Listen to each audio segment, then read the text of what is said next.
Number two is a great leadership development culture and program promotes vertical growth, all right? And so what do I mean by vertical growth? I have two daughters. I have an 8-year-old and a 4-year-old, Alexis and Aubrey.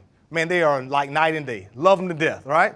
But Alexis can do a lot more than Aubrey because mentally she's just more developed. So I can say, hey, Alexis, go do this, this, this, this, and this, and she'll do it. If I do that to Aubrey, she's going to come back after each item and say, Dad, what was next?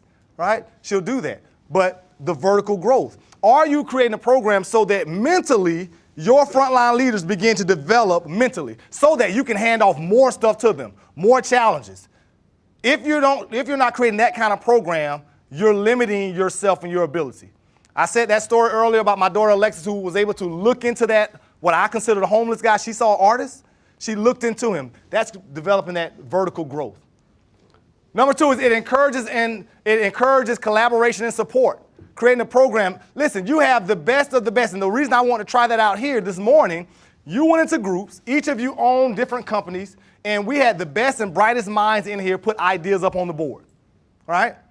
Why aren't we doing that with our frontline leaders? Oftentimes, they're working in silos. Right? You have the guy or the lady who has the best idea, and they're doing a great job on that job site, and they're not sharing it with other people. They're keeping that to themselves.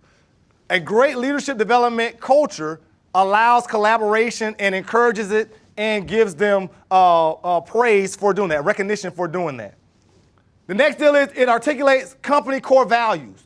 Each of you have hardcore values that your company lives by.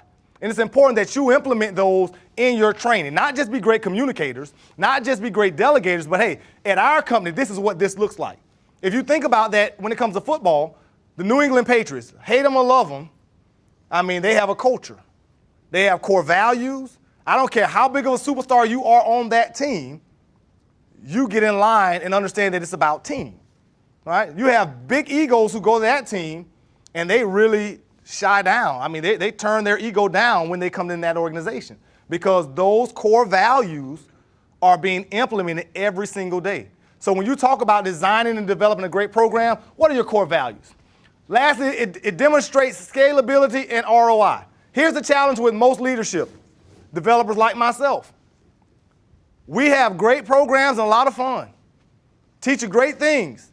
But when you leave out of this room, statistics say probably 50 to 70% of the things that we talked about, you won't remember. All right? And so what's happening now is we have field leadership coming in for classes, training them, great training, excited, it's going well. But then when they leave 70% of it in that classroom and they're on the job site.